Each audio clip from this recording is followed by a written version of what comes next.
تمال راسي عسك قبت سدلي نكون يوعد خاد فاري واتخا سنتي غص شاي كازدلي وانا لك تبحري وانا لك تبحري وانا لك عندي تبحري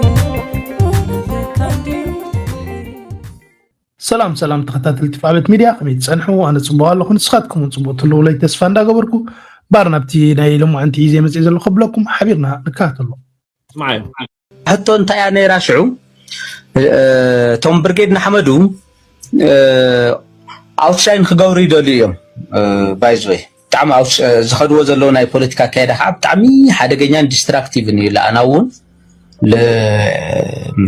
ኤርትራውን ማለት ያው ዝሐሳት انا توتالي برغيد نحمدو داخم አይደልን ኢንኩቤት ሆይን خصنح ይደል for some purpose ማለት እዩ ኣብዚ خزارو ስለዚ ይደል በታዝ በርቲዑ ከይድ አይደልን ወይካ ሙሉ خطفውን خطፍሽ አይደልን እጅትሪ ዋለሁም ዚያንታ ተርኤካ እዚ መስርዓት ግረፍ ዝገብሮ ዘሎ ጽምዶ ታክቲካል መሆን ኣብዛ ሰዓት እዚያ ብርጌና ሓመዱ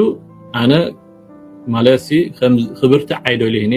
ታይዳ ኾንደሎ ደቂሱ خصن ሃይበርኔት ገይሩ خصن ሒዝደል خطፍኻ አይደልይኒ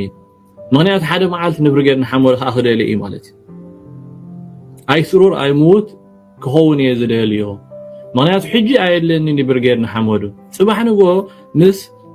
ህግደፍ ምስተባኣስና ግን ብርጌና ሓመዱ ኸድልየኒ ስለዚ እንታይ ዘርየና ዘሎ እዚ ኣሞንጎ ሕወሓትን ህግደፍን ባእሲ ዘይተርፍ ምዃኑ ኦሬዲ ብቅድሚዮም ዝረኣዮም ነገር ኣሎ እዛ ፍቅሪ እዚኣ ዕምሪ ሓፂር ምዃኑ ይፈልጥ እዮም ስለዚ ብርጌና ሓመዱ ሕጂ ነዚ ዝገብሮ ዘሎ ፍቅሪ ሜሳ ክኾኖም ስለዝኾነ እንታይ ይብላ ኣሎ ክዕንትራ ይደልየኒ ብርጌና ሓመዱ ግንካ ደቂሱ ክፀንሕ ካደልዩ ክድቅስ ግንካ ክሞት የብሉን ብለና ኣሎ ስለዚ ዘርኤና ነገር እንድሕር ሃሊ ኮይኑ እዚ ጽምዶ እዚ ዝፈሸለ ጽምዶ እዩ ታክቲካል ጽምዶ እዩ ናይ ረብሓ ጽምዶ እዩ ናይ ሰብ አጀንዳ ጽምዶ እዩ ናይ ሰብ ረብሓ ጽምዶ እዩ ንህሳት ኤርትራን ትግራይን ዘርብሕ ጽምዶ ኣይኮነን እቲ ብጫ ዝበሃል ሰብ ማለት ኣብ ኤርትራ ብብጫ ወረቐት ዝነብር ዝነበረ ትግራዋይ ኤርትራዊ መሲሉ አንጻር ኤርትራ ዝሰርሕ ዘሎ ትግራዋይ ክንሱ ማለት እዩ ኤርትራዊ ኮይኑ ዝሰርሕ እዚ ብጫ ዝበሃል ሰብ ንሓዊዩ ክጻረፎ ጸኒሑ ወይ ንሓዊዩ ክምኽብሎ ጸኒሑ ማለት እዚ ልፋዓተይ እውን ትግራዋይ እቲ ብብጫ ዝነብር ነይሩ ሽሙስ ሩዲ ማለት እዩ እንተኾነ እንታይ ይኽብል ለብዚ እዚ ልፋዓተይ ዝበሃል ኣብ ፖለቲካ ኢድያ እቱን ይሉ ከዲፈየሎ ጽምዶ ኢሉ ቀኒዩ كم يلو مستزاربه بدحري قن انت دارينا انت يزغبر زلو تلكم انصار واحد تسرح يبلنيري انصار واحد يتسرح زلو ولا انصار يرتح حجي دحرينا مالتي تعلا ماريو نحو واحد حلاي مسيلو وين يحو واحد اكل مسيلو احنا نعرقنا حمودهم كنصنحينا عند اليوم زعما بارينا حمودهم سي كصنحينا عند اليوم ايهلو اي موت غيركا حسكات صنيح خس دحرك تقوملو زيا ببهري انا حزباو غنبار ايكونتن صمدوم زبل حزباو غنبار نقصالن حوارن سلام حزبታት ይተሰርحሉ ዚ ካብ ተሞክሮ እንደሕርዲናውን ምስ ህዝብታት ሱዳን ሶማል ዝገብሮ እንደሕርዲናዮ ናይ ከባቢና ሰላም ናይ ምስፋን ክተራን ክድልድላን ሃገሮም ባዕሎም ክካላኸሉን ክሕልውን ወታደራት ይዕልመሎም እዚ ንምንታይ እዩ በርብዶባት እኮ ቦኦም ሽግር ይብልናን ሶማል ይኹን ሱዳን ሲ ናይ ዶባት ሽግር ይብልናን ተኾነ ግን እቲ ናይ በሐቂ ጽምዶ ዝደሊ ንከባቢ ሰላም ዝደሊ ህዝብታት ሰላም ዝደሊ كنغاغت تراي كسرح تراي بفقر دما كمالالس حزبታት بسلام كنبرو زدل حزباو غنبار مخانو بغبر زمسكر حقي حزباو غنبار علينا له ابزي خبابينا ناي واحد ግን ከባህሪያ እንድሕሪኻ ምናልባሽ ክትጥራት ትኽእልኻ ድሕርና ጽነት እንታይ ከም ዝገበረት ስለዚ ዋዓድ ያልየኻቶ ወይስ እዚ qabሩ እሱ ይዛረብ ዘሎ አንጻር ዋዓድ ንሽማ ክባላሹ ዝዛረብ ዘሎ ንጽምዶ ግን መዚ እዩ ነዚ ህዝብታት ድረኽቦ ዘሎ ሰላም ዝተማቕሮ ዘሎ ንፋስ ናይ ሰላም መርዚ እዩ ልክ ወላኳ ዘይ ክትቆመሎም ኩንሱ ከም ዝትቆመሎም ተመሲሉ እንታይ ይገብራሉ ይነስንሰላሉ ተመርዚ ነዛ ጽምዶ ማለት እዩ ልክ ባሪያና ሓመዱጋ ይትቆመሉሎ ነዚ ህዝብ እንታይ ኸውን ሸው ይናወጽ ይጣራጥር ንተሰላም ከይስዕቦ ክኽዕቦ ይጅምር ማለት እዩ ኮነ ይልካ ተስራሕ ዘሎ ምናልባሽ እዚ ውሽጢ እቶም ናይ አብ አሕመድ ገፈፍቲ ዓሳም ሻሎ ገፈፍቲ ናይ ተጋሩ ካለው ናይ ፖለቲካ ናብኦም ዘእትዎም ብገንዘብን ብረብሓን بقلن مالتي من الباش ناقوم آتي خيكون ሓላይ ህዝቢ ትግራይ ተመሲሉ እዚ ሰላም መጽኢ ዘሎ ንኽዘርግ ዝሰርሕ ዘሎ ይመስለካ ከምኡ ዝኣምሰለ እውን ሓደ ወልፋስ ኣሎ ኣብዚ ዲያስፖራ ኤርትራዊ ባህላይ ማለት እዩ ደርሆ ናይ ደርጊ ንዕውን ክሰምዑ ኢና ኣብዚ ዓቢ መርትዖ ክህሉ ይክእልኒ ኣብ መወዳእታ ክሪአኩም ዝደሊ ከዓኒ ብሸነኽ ህግደፍ ወይን ዘሎ ንምንታይ እዮም ህግደፍ ዝፀምዱ ዘለዉ ምስ ሕወሓት እቲ ፅምዶ ሕጂ እውን ናይ ህዝባት ኤርትራን ትግራይ ከም ዘይኮነ ልክዕ ከምዚ ናይ ሕወሓት ፕሮፓጋንዲስ ብርሃነ ዝብለና ዘሎ ናይ ህግደፍ ፕሮፓጋንዲስ ወጣባ እንታይ ዝብለና ኣሎ ፅምዶ እንታይ ምዃን ነግረና ኣሎ ልክዕ ነዛ ብርሃነ ዝብላ ዘሎ ክድራዓይ ወጣባኻ ሕጂ እንታይ ክብርሃልኩም ደሊ ኣብዛ ፅምዶ ዝኣተዉ ሰባት መብዛሕትኡ እቶም ኣብ ተቃውሞ ዝነበርና ዳኣተናሉ ምክንያት ክርዳእኩም ኣለዎ ምስተጋሩ ዝምልና ፍቅሪ ስለ ዘለና ይኮናን ግን ኣለዎ ምክንያቱ ነቲ ተቃውሞ ደንበ ንምፍራስ ንዕኦም ሪኦም ናብ ሃገራዊ ደንበ ንካልኦ ክመፁሲ ከም ቀንዲ ንቅድሚት ተምፆም ሰባት ኮሚ እቶም ሃገራውያን ትሑዛት ኢኹም እንታይ ፀገም ኣለዎ ኣብ ሃገርኩም ኣለኹም ተረዲእኩም ኣብ ጎኒ ሃገርኩም ፀኒሕኩም ኢኹም ተጋጊድ ፀንሐ ሰብ ክምለስ ከሎ ግን ኣብ ተቀዳሚ ተምፆሞ ንዑ ርኢመታ ካልእ ንኽስዕብ እዩ ሕጂ እዚ ኣብ ፖለቲካ መስርሕ እዩ ማለት ከመይ ጌርካ ጎስጓስ ትገብር ከመይ ጌርካ ፕሮፓጋንዳ ትሰርሕ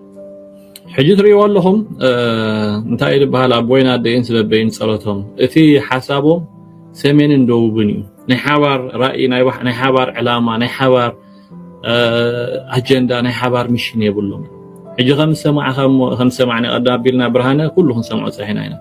ፅምዶ እንታይ ምዃኑ ማለት እዩ እዚ ደርሆ ደርጊ ሰሚዕና የለና እንታይ ክብል ፀኒሑ እቲ ብጫ ከዓ እንታይ ኢልዎ ናይ ህግደፍ ፕሮፓጋንዳዊ ኖ ኣይኮነን ናይ ገዛ ርእሱ ባዕሉ ሚድያ ከፊቱ ዝዛረብ ዘሎ እዩ እዚኣ ከዓኒ ንህዝቢ ኤርትራ ሕጉስ ትማሊ ባርያ ስለ ዝነበረ ናይቶም ፀላእቲ ህዝቢ ኤርትራ ምስኦም ተዓሲቡ ስለ ትሰርሕ ነበረ መምለስ እግሪ ትገብር ዘሎ እምበር ዝለኣኾ ውድብ ወይ መንግስቲ ወይ ድማ ህዝቢ የለን ባዕሉ ብነፍሱ እዩ ከምዚ ንሕና ባዕልና ተንቀሳቂስና ዘለና እዚ ግን እንኳ ናይ ደርጊ ስለ ዝኾነ ዝዛረቡ ይፈልጥኒ ወይስ ዕላማ እዩ ዘለዎ ከምዝታት የምልቕ ኣሎ ከምዚ ኣይባሃልን ንሕና ንህዝቢ ትግራይ ኣፍቂርናዮ ዘይኮናስ ፈቲናዮ ዘይኮናስ ነቶም ተቃወምቲ ንተቃወምቲ ኣይናይ ተቃወማ እዩ ኣይናይ ፍሩስ ርእሲ እዩ ዘለኩም ተቃወምቲ ንዓኹም ህዝባዊ ግንባር ሰላሊዑ ወይ ድማኒ ከምዚኦም ሓተላታት ክሰርሓልኩም ንዓኹም ንምፍራስ ፍሩስ ርእሲ እንታይ ንዓኹም ከፍርሰኩም ኢልኩም ትሓስቡ ፍሩስ ርእሲ እዚ እንታይ ይብላ ኣሎ እንታይ ይዛረብ ኣሎ ፈልጥ ድዩ ናይ ብሓቂ ሃገራዊ እንተኮይኑ እየ ዝብለካ ዘለኹ ወይ ድማ በዓል ዕላማ ኣይኮነ ኢልኩም ዝዛረብ ዘሎ ዝወድጣ ባዚ ሓዲ እዩ ክልተ ነገር ዝበሃል የለን ወይ በዓል ዕላማ እዩ ኮነ ኢሉ ክዘራርግ ዝሰርሕ ወይ ከዓኒ ደንቆሮ እዩ ወይ ከዓኒ ስቂሉ ሃታፊ ማለት እዩ ካብ ክልቲኡ ሓደ ክትመርፀሉ ኣለካ ንሰብ ስቂሉ ግን ኣይኮነን እዚ ቆልዓ ኣይኮነን ህፃን ኣይኮነን ጥጦ ወይ ለካሌካ ወይ ድማ ችቾሮ ክንቦን እዚ ኣረጊት ሰብኣይ ማማይ ኣይኮነን በዓል ዕላማ እዩ ኮነ ኢሉ ንህዝቢ ትግራይ ሓሊናሉ ዘይኮና ስታይ ዳ ነዞም ባርያና ሓመድ ወይ ድማ ኣርግና ሓመዶም ወይ ከዓ እዞም በርገር ንኸብዶም ሲ ክነፍርስ ኢልና ኢና ዋ ስራሕ ሰኢኑ ህዝባዊ ግንባር ምዚኦም ክጨቃጨቕ ፍሩሳት እንዲኦም ባዕሎም ምዚኦም እንታይ ክፍርሰሎም ኣስተብልዎ ኢኹም ግን ነቲ ፅምዶ ኤፌክት ይገብር ዶ ዘረባ ናይ ወዲ ጣባ ዝበሃል ደርሆ ደርጊ ግን ናይ ብሓቂ ኤፌክት ይገብር ይዎ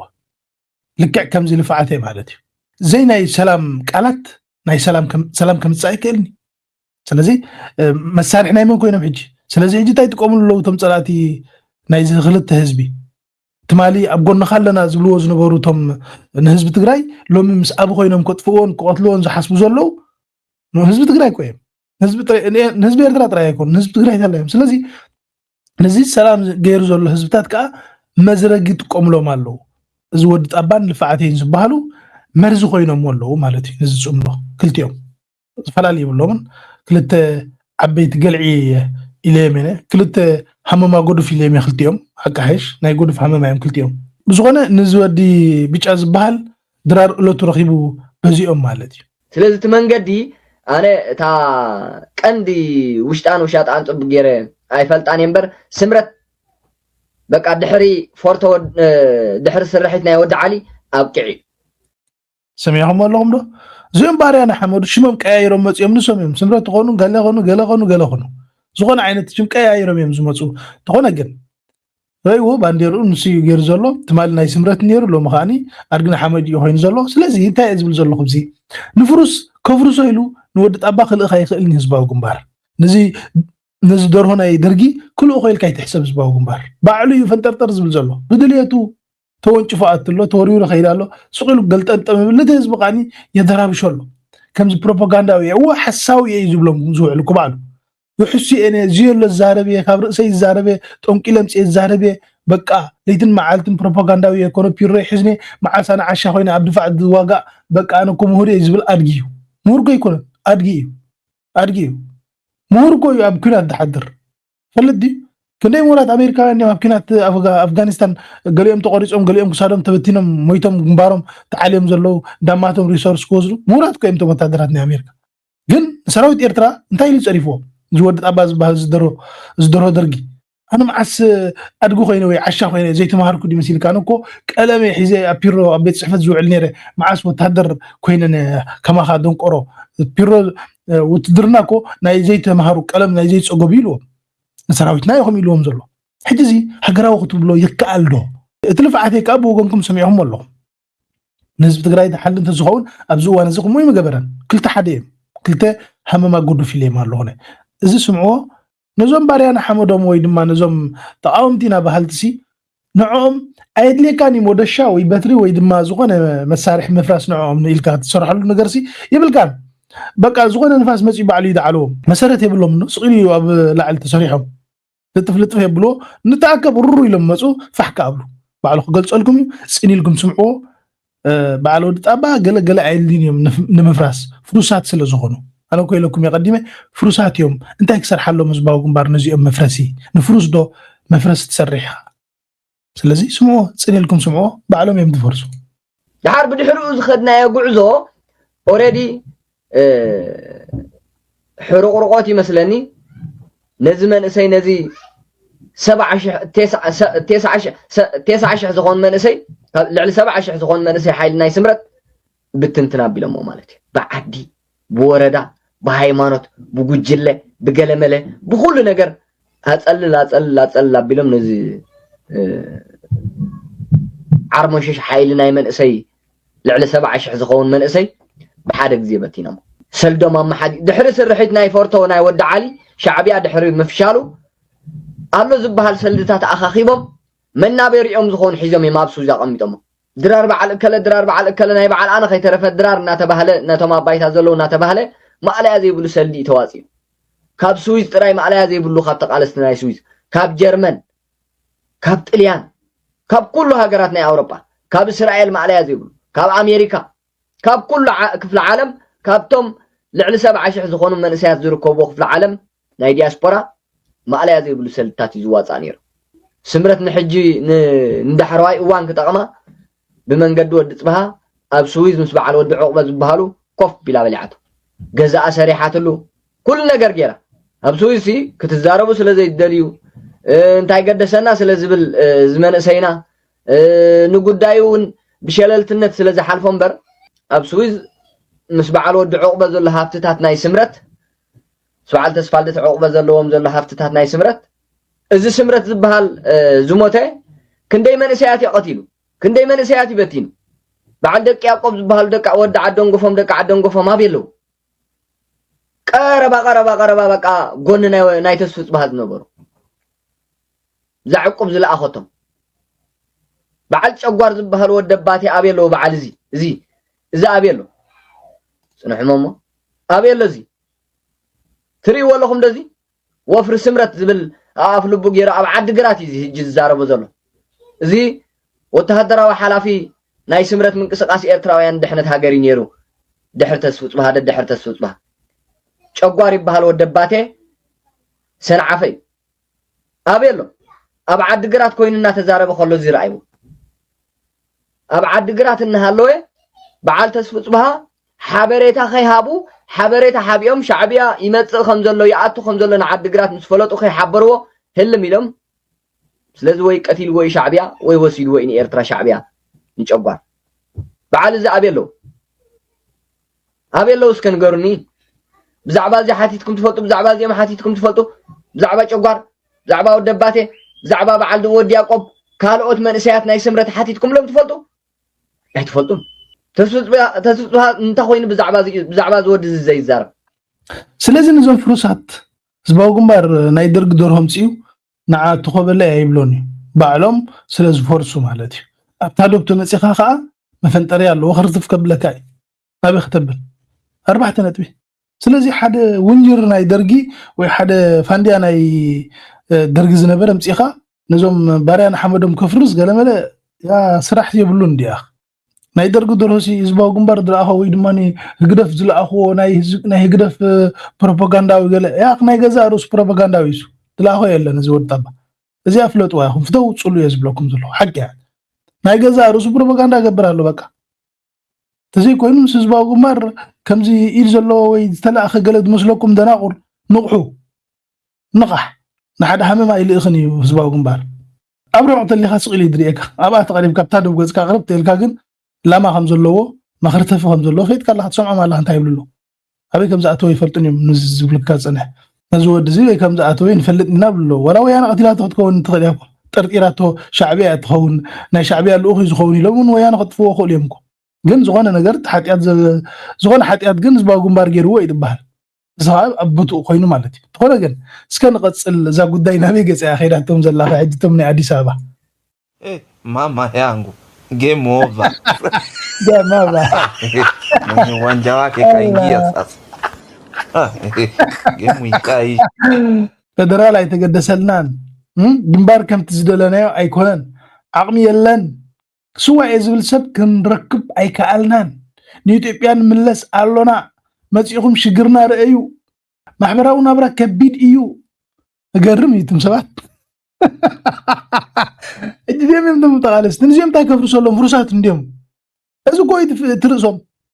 እዚ ኮይት ዓቕሞም እዚ ትናቶም ጸብጻብ ኮይ እቲ ጸብጻብ ኢንሻአላህ ዓመታዊ ጸብጻብ ክንገብረልኩም ኢሎም እንዲም ዳይም ዓመታዊ ጸብጻብ ገይሮምሎ ሕጂ ነዚኦም ሲ ንሓደ ናይ ደርግ ዝነበረ ደርሆ ወይ ኣድጊ ኣምጽዩ كده فنطلع بلاشو نزيوم سرح لي بروباغندا غبر قال له الكاي تحسب ايرتراوي نقاح اليوم يمتم باريانا حمرن بعلم انا يكون كل كويل يمزي نو لكم تناتهم بانر تسرحو امنا يود ادغي ግንባር ከም ትዝደለናዮ አይከደን ብልሎ ሕጽረት ባጀት አሎና ፌደራል ተገዳስነቱ አይግድን ዝና ይወድ ادغي ታይትል ታይትል ናይ ወድ ادغي ብሮድካስት ዝገበራ ኣብዚ ለንቀነ ማለት እዩ እትናቶም ጸብጻብ ከኣን ከም ዝንሪኦ ዘለና ፌደራል ኣይተገደሰልናን ግንባር ከም ትዝደለናዮ አይከደን ዓቕሚ የለን ክስዋዕ እየ ዝብል ሰብ ክንረክብ ኣይከኣልናን ኣይገርምን እንታይ ዳ ጤል ድሙ ተሰዊዓትሎም ኳት ዝغነ እጃን እንታይ ያኽብለኩም ደልየ ነቶም ጸላትና ፈሊጥናዮም ሲ ከም ዓጻብዕቲ ኢድና ዘለው ጻጸ ወይ ድማ ጡጥ ኢልና ኢና ነጥፎም ዘለና ትርጉም የብሎም ናብ ቅድሚ ሃገራዊ ማለት እዩ እንታይ ዳ እቲ ሃገራዊ ተመሲሉ ግን ነቲ ክንሰርሖ ንደሊ ሰናይ ነገራት ጽቡቕ ነገራት ዘባላሹ ንህዝቢ ቫይረስ ወይ ድማ ንህዝቢ መርዛም ነገራት ክሰብኩ ዝውዕሉ ከምዚ ሕጂ ሰማዕናዮ ማለት እዩ እሕና ኮን ተጋሩ ፈቲናዮም ኣይኮናን እንታይ ዳ ኣርግና ሓመዱ ከኣሊልና ንዚ ፍሩስ እንታይ ክንዓልየሉ ንፍሩስ እንታይ ኢና ክንከስረሉ እየ ዝብለካ ንፍሩስ ርእስስ እንታይና መሳርሕ ሞደሻ ገለ ክንደልየሉ ፍሩስ እንዲ ሕጂ ካብ ቃላቶም ኣላልይዎም መን እዮም ስለምንታይ እዮም ተዛሪቦምዎ እንታይ ይኽዕላምዎም እዚ ልፍዓተ ይኹን ወዲ ጣባ ይኹን ካልኦት እውን ይኹኑ ማለት ኣዘራርብኦም ደቂ ሰባት ሲ ብምንታይ ኢኻ ትፈልጦም ሰብ ሓሳውን ሓቀኛን ቃላት እዩ ኣዘራርቡ ጌጋ ዝበሃል የለን ያ ጀማዓት አልኬር ጌጋ ዝገብር ህፃን ቆልዓ እዩ ዓብ ሰብ ግን ባዓል ዕላማ እዩ ዘውፅኦ ቃላት ኩሉ ምክንያቱ ካብ ልቢ ትፍልፍል ዘሎ ትዘረባ ትኾነ ግን ንቐፅል ክንሳቕ game ikai mana soko nalalo ingia እዚ ዘሎ ዓቕሚ ግን እኹል ኣይኮን ዘይከል ዓለም ንኢሳያስ ንክልውጥ ለዊጥ እውን መረጋጋ ምስትግጋር ገለመለ ክገብር ኩሉ ፍልልያትና ክንሰርሓሉ ኣለና እዚ ዘሎ ዓቕሚ ግን እኹል ኣይኮን ዘይከል ዓለም ንኢሳያስ ንክልውጥ ለዊጥ እውን መረጋጋ ምስትግጋር ገለመለ ክገብር ንሙን እኮ እዮም ደለም ሕጂ ዓመታዊ በዓል እዩ እዚኦም ነዚኦም ሲ ሰብ ክስራሓሎም ነዚኦም መፍረስ ዝተባሂሉ ስራሕ ሲእና ያኽ ፍሩሳት ሕጂ ብዝኾነ እንታይ ዝብለካ ዘለኹ ተዓመታዊ ዕቁብ መፅያላ ኣዋፁ ንኽብልዎም ዓቕሚ ሲኢና ድስዋእ ሲኢና ኢሎም ከምዚ መሐዳሲ እዮም ዝገብሩ ዘለዉ መሐደሲ ዓመታዊ መሐደሲ ናይ ኣታዊኦም ከዓኒ ቱቦ ክኸፍቱ ማለት እዩ ሰብ ተሳኢኑ ገንዘብ ተሂብናዮም ክሰርሑ እዮም ክብልዎም እዮም ኣኼባ ገንዘብ ሃቡና ክንስዋዕ ኢሎምና ክብልዎም እዮም ሽዑ ገንዘብ ከውፅኡ እዮም ተመሓያሹ ብእውነት እየ ዝብለኩም مش دسوا سينا إلهم مالو فاينانس حق زوم كم سوق نقبره منها بلومي حلايات كقفل يوم جنزب زيهم كبلع لبا ما تندم عاش عايش وينهم بلع كبدهم كتربت تقول الله يقوم لهم أبا نقول كلهم ده راستي خا خبدوا خميس نبح زوم ترى كروزي إنكاني صعبة عندلين كحلبوا أن زدياس برا باريانا حمد قال يكون النغصل في اللياتنا كسر حلو لنا 4 صلات اللون احنا نقرأكم ويلي واحد فانو انتي ودبات شعبيا نمبرتو ودباتنا ويدما تقالسينا بحالتي مالت زيوم انت فيتكم لهم كمزي باريانا حمدو مس باريانا حمدو مالتي من حد كنا تقولوا مالتي كندي نقدر هلوم بعافيو زي دحني مساهم دقطمونا يكونن زي ايتتو مساهم بليز زي مستر عبيت هاجرات خا تقطمو مس حمما مس حنزيز قال اي قصرنيو بليز حرماز مس صاصسي ابقالسي وردني عاش يتخم مالت انت يبم زلو فيتكم اللهم ديهم حرماسي صاصس زيوم سي انت يم زلو زيوم فيتكم مس زباو غمبار كنقطمنا ويدما مس غدف كنقطمنا خبل خلو تاي مالتي تردينا لك خمس غيركم حسبوا حرماسي مس صاصس نحرماز نفقر حتيتا تو بوي فريند يكون نيلاتو مالت كو ها ها ترديكم دي حرمازن صاصنسي كابوتشينا قال خسيتيا بغدنا اسمر ابامرهم مسالو صاصن حرمازنسي بفقر خمرعو كم يوم تحسب زلو عينت سباتي بزغنه هو حتى لو مالو دحن سونا عقمهمني فانو وانت ابي كويتات ابي لهم زلونا بيهم تاي معاتي ودي مچم تقامت منالباش نحدكم عقمتاتكم كباهم نباهم بعلهم زنو تخنا ግን እዚኦም እዮም ንዚኦም እንታይ ካኽተፍርሰሎም ፈሪሶም እንዲም ዘለው ብርእሶም ፍርሳት እንዲም ስለዚህ ንዚኦም ዝሰድድ መንግስቲ የብላን أنا خصيح أصطفاطر برايو واحد 4 صلات لون من درجة نو درجة የሚባል ነገር በእኛ በአማራ ውስጥ የለም እኛ እየተዋጋን ለዲን አብቀተን ነው እንጂ ድርድሩን ማለት እኛ እንተራደር ምናልባት ድርድሩን ለጊዜ መግዣ ነው እንጂ እውነት ይሄ መንግስት የኛን ጥያቄ ብሎ አማራ ምን ባሳችሁ አርሶ አደረ ብሎ ወርዶ አይሰማንም ስለዚህ እዚህ መንግስት ጋር ድርድር ያስፈልግኝ ይላል መቼም ፋኖ አን ሰምዖ ለና ድርድር አይደልኒ ይዝብ ዘሎ አይደራደርኒ እዚ ድርድር ዝባሃል ጊዜ መስረቅ እዩ ማለት ጊዜ ከዕድግ ጊዜ ዓዲጉን ዓና ንኸትፍል ኣምበር ወላ ሓንቲ ህዝቢ ማሕራ ዝገብረሉ ከም ዘይኮነ ባዕሎም ኩሚሎም ዝገልጹ ዘለው ተኾነ ግን ዞም ባርያና ሓመዱስ መዚኦም እንታይ ፅላሕ ሓዲርዎም መዚኦም ከዓ ቃለሱ ዝደልዩ ዘለው ኣበይ ረኺቦሞም መራኸቢት ኣድራሾም ኣዲስ ኣበባ ሳብ ስለ ዝኾኑ ሕጂ ትማሊ ትግራይ ትዕወት ነይሮም ሎሚ ከዓኒ رمع عوت مالتي تفل لي الله خال تقصد ني سبا 30 كيلو ورقي قال ما لهيبهم خلت غزي حديقوا وادي مسالنو ايدنو يحدقوا ميتهم كورنيلات قال زغشو دحر زياده ገንዘብ ተዋሂቦም قال مله يحدقوا مي سياس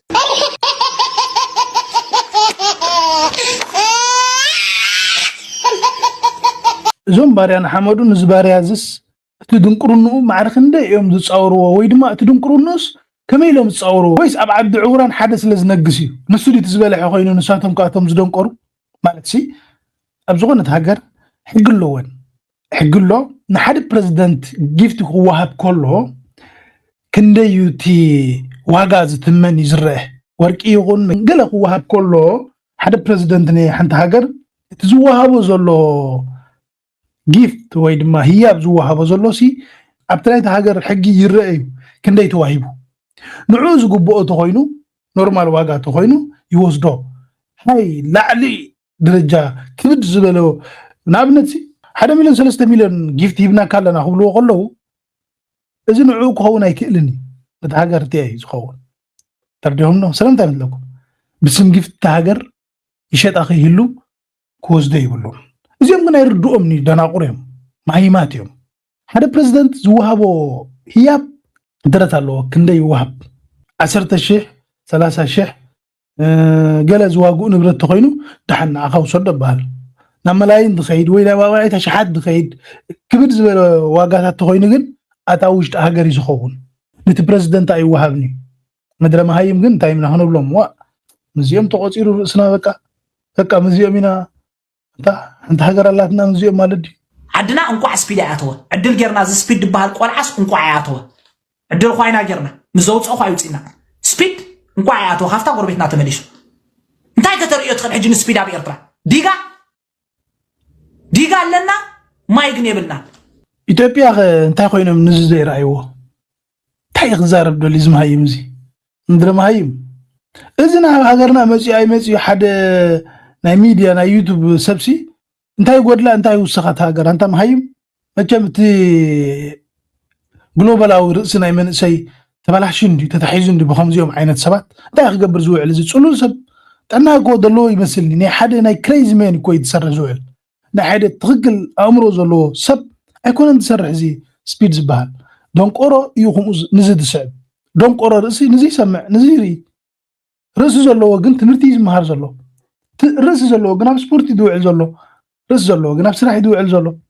نايزي فين نغرقكم صلولات يوم تعي رسي نزي فين كون يكلني من كحال يزبلك تغكل ندحر لك رسي انت نسخه نزي من تاع خطريو تاي سلاز غبره تاي سلاز سرح هنا ግን ህዝቢ ኢትዮጵያ ኣብ ደርቅን ጥሜትን ሞትን ኩናትን ወረኩናትን እንከሎ نزم سيخانة هزبتاي تقبرو تقششو أفتن كتمات تزقمت زلو أدباتات كي قبر ديو كي قومو ديو تعبسو انتقونا قن إرترا ديقا سريح الله يس of course بعقمنان بحيلنان بغلصنان برهزنان سريحنا يلنا إرتراويان نمن نهزبنا كي تأمي 4 نتبي أتصل الو كي بحارن بحيل مكفت أنتو داكي شعبان نويان أنت أمارة طلات أنت إثيوبيا طلات أنتو داكي أنت عيّا تلالن دي عيّا يتعليان مانكا دم ده بجل على مبلاد تعليان لما مسلكو شو كان مانكا يزين الباستا متكن وداكي نو أبدأ في عصا عجيكم باستا من داي بالله هيدكم ديوم بداي دا تقاسي شما كوي مكورن تقاسي شما تايتا غير كهات بلعن مكورن سباجيتي بتايتا غات بلع سباجيتي سي تقلل بالكاس حب كتب بلا خلا خايمبر ها ابطايتا نسيبكا قال لي صعدا حسخا ندبلو نيرم لوم ينفيط ام بطايتا دبرعو زلو مر اجز معي ما ارغزي ايات بالنسخه ارغز بزلو ارغ كوي ريوم بنفسه ارغندي ግን ጋቢና ዝገበረ ارغي بزغنه ايتحزلو زعفرو زلو حمام باريا حزوي حمام باريا حزوي تحني تجربه سمعنا لنا تخلو نبتح انت قبل حيش انت ربيلس كيصللنا نبتحو جوار وسيدناسي انت عينت حجر كم زلاتو تسمع حيش نسو الو ጥላቻ አላችሁ ወያኔና ሻቢያዎች ኢትዮጵያ ውስጥ መንግስት አይደለም ኢትዮጵያ መንግስት አይደለም እየደገፉ ያሉት ሞገታ ተሳሳተ ኢትዮጵያ ውስጥም ሽፍታ ነው እየደገፉ ያሉት እንደ መንግስት አክት የሚያረግ ተቋማዊ አሰራር የሚከተል መንግስት ቢሆን መንግስት ምንድነው የኛና ዩኤኢ ስምምነት ወደዚህ አይተነው እናቃለን ምንድነው እየተጠቀምን ያለ ነው አንድ ነገር መርምሩ እስቲ ባለፉት 7 ዓመታት አይደለ አብይ ከመጣ ወዲህ ዩኤኢ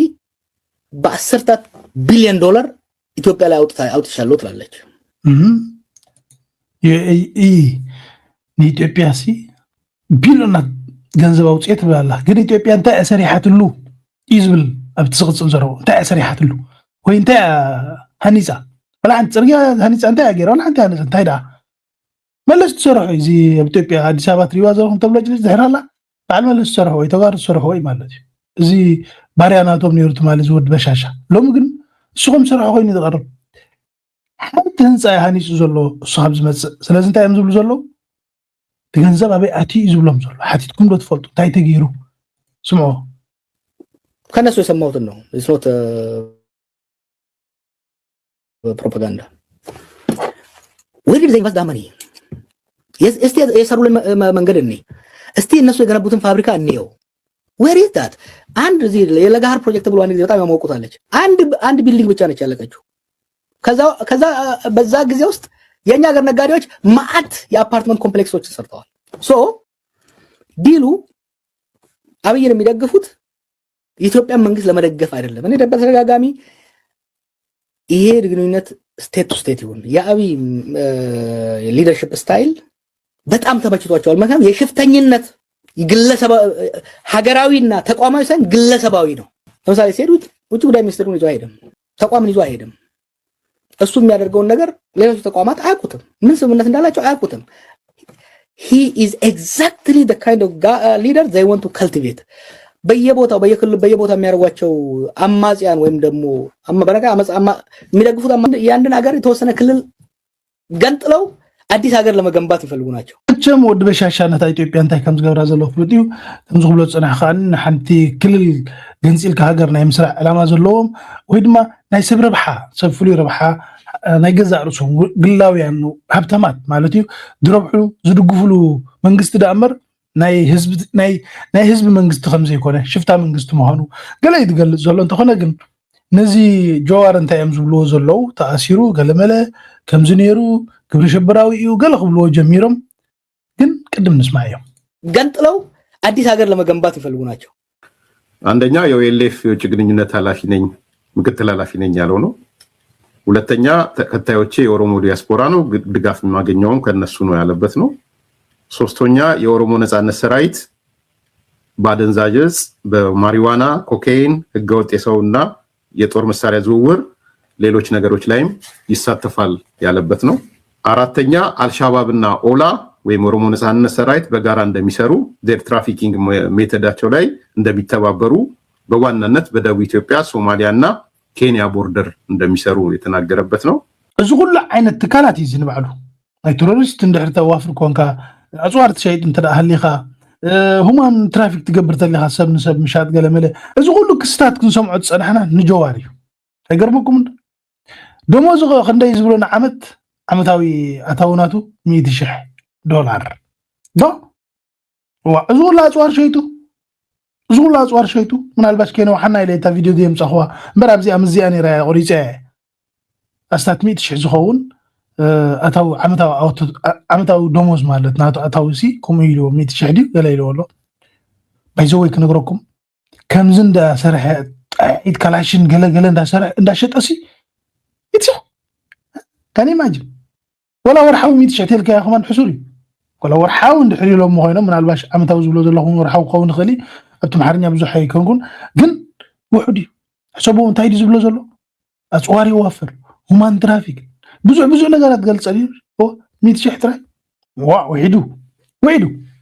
ግን ሓሶት ፕሮፓጋንዳ ስለ ዝኾነ ታይም ዝገብሩ ከጸልሙ ወይለም ትሰርሕዎ ዘለው ናይ አቢ ሚዲያታት ስለ ዘስጎ አቢ ስለ ዘይፈትዎ አንጻር አብ ስለ ትሰርሕ ድሙ እንታይ ግበርዎ አባላሽዎ ከምዚ ሕጂ በቀዳም ሽሎም ኤርትራ ኣጽዋር ሒዛ ኣብ አዲስ አበባ ኤርትራ ኣጽዋር ንፋኖ ክትህብ ሒዝና አበይ ሒዞሞ ኣብ ውሽጢ አዲስ አበባ ኤርትራስ أصوار ختبسي أو شتي تبي أما خل أدي سابا قال ما لا تحسوا أنت عينت كوميديان تقول زلوا زي حلوة ساجير الله المشاشة فار قريساوች በውስጥ መስመርም በኮሜንትም እየተራወጣችሁ ነው ምንድነው ማስረጃውና የቀረበውን መረጃ ትንታኔ በማስረጃ በመረጃ መወገት ይቻላል ምንድነው የወደቀ ንጉሳችሁን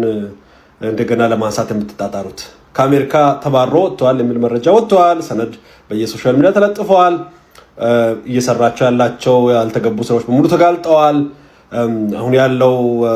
አውሮፓ አምስተርዳም ነው አሜሪካ እንደህሰ ይጓተስ አምስተርዳም ክትቀበሎ ስለምንታዩ ሓደ ግብረ ሽብራዊ እንደህር ተባሂሉ ከመይገራ ሓንቲ ሃገር ዲሞክራሲያዊት ሃገር ተቀበሎ ማለት እዚ ድራማ እዚ አልባሽ አብ አሕመድ ጸላኢ ስለ ዝኾነ አሜሪካ ጸሊያት ትኮን ትኽእል ያንዑ እንደህር ገይሮሞ ማለት እንተላ ተሰይጉ ግን አይ ዶንት ኖ አነ ታሲሩ ዲዩ ተፈቲሑ ዲዩ ተሰይጉ ዲዩ ንፈልጦ ነገር የለን ግን ታይዝብ ዘለኾነ ሓደ ሰብ እዚ ኩሉ ክስታት ዘለዎ ሲ እዚ ክገልጽዎ ጸንሑ ምስ ጭብጥታትና የንም ዝብልዎ ዘለውስ አምስተርዳም ከመይላ ተቀበሎ ናይ ቴሮሪስት ሃገር ዲያሳን ባላ ንቃሕ ግን ድራማ መሆን ረይኻ ታይኽል ደለና ብዚ አብ አሕመድ ብዘለዎ ዓቕሙ ንጸላቱ سناتي صلاتي زبلهم بحيلي كم تسرح زلو ስለዚ ንቑሑቶም ምስ ኣድግና ሓሙድ ትኸዱ ጽባሕ ንጎውና ኣኹን ክበልዓኩም እንተዳ ዝኾነ ብጣዕሚ ኣብይዎ ዝኾነ ንሕጅብ ዝኻለና እዩ ሰሰናይ እንዳተመነኹ ክብርን መጎስን ሓይልታት ምክልኻል ኤርትራ ከምኡውን ህዝብን መንግስትን ዘለኣለማዊ ዝኽርን ሰማዕታትና ዓወት ናሃባሽ ዋና ለኒካ ተባሕሪ ዋና ለኒካ ተባሕሪ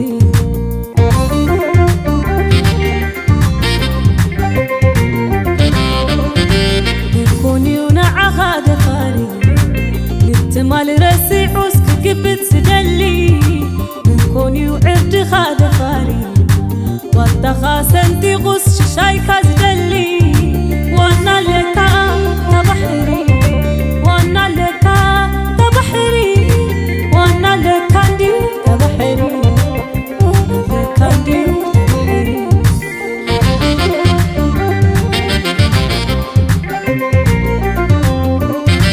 وانا خاتل